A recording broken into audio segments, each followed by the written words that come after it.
Hey guys, today we're going to be talking about Organic Chemistry 1 at Concordia University. And in particular, we're going to be solving a question that gives a lot of students anxiety that shows up basically on every midterm 2, regardless of who your professor is. So this is a stereochemistry problem, and they're asking for the absolute configuration.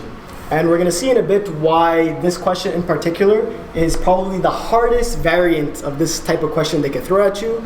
Regardless of this, we're going to apply a trick to this that is going to turn this question into a joke, and there should be no problems. So let's break down this question. It's asking us to determine the stereocenters and absolute configuration of the following molecule. So the first part of this question is to just identify the stereocenters. We can see here immediately this carbon over here is attached to 4 unique groups, thus satisfying the definition of what a chiral carbon is. And just like that, the first part of this question is done. Now we get to the actual sauce of this question, assigning the absolute configuration. So whenever you get this type of problem on your midterm, you're going to immediately break it down into 2 steps. The first step is just to immediately assign your priorities for all the attachments. So let's look at our chiral carbon. What is he attached to? We see a hydrogen. Immediately, a bell should be going off in your head. This guy gets the lowest priority of 4. And then we look at our other attachments, and we immediately see that this carbon is immediately attached to an alcohol group, an O. So that is immediately another bell should be going off in your head saying that guy's going to get number 1. So now this is where I guess a little bit of the tricky part comes into play, when you have to determine who's going to get 2 and 3 between these 2 attachments. And what you do here is you do a little thing called outer exploration. So what we're going to do here is we're going to start at base, our chiral carbon, and we're going to go along the track of our attachments.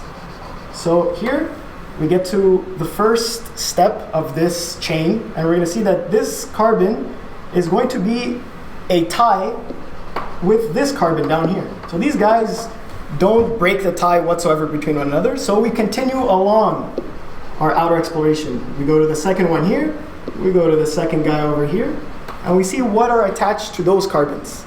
We see that this guy is attached to a chlorine, and then we see that this guy over here is attached to an oxygen. Because it's a double bond, we see that we can actually count it as being connected to 2 oxygens. So who wins the tie here? 2 oxygens versus a chlorine.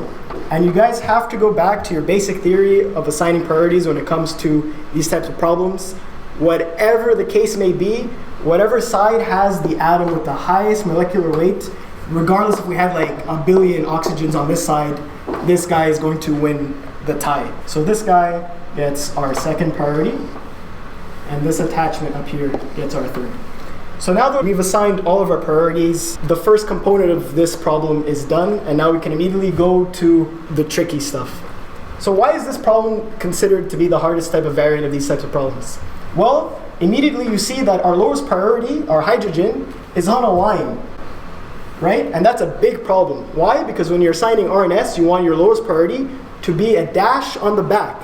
And given that it is not on a wedge, we can't even use that trick that your professors probably told you, just to immediately take the R and S and switch the sign. So we've got to do a little bit of a trick here.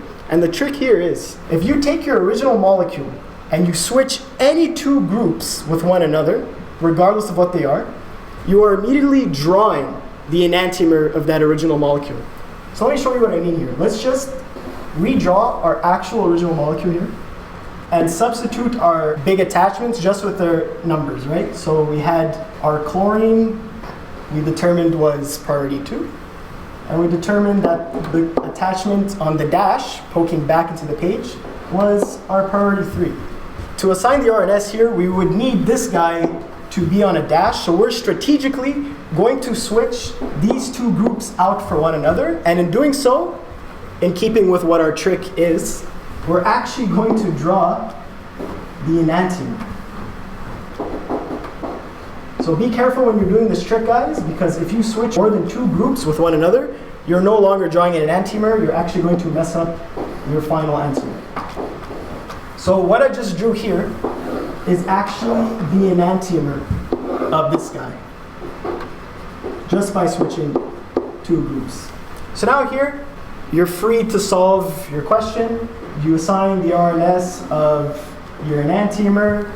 You're going to get R because R is clockwise. And if the enantiomer is R and clockwise, logically our original answer is S for the original molecule.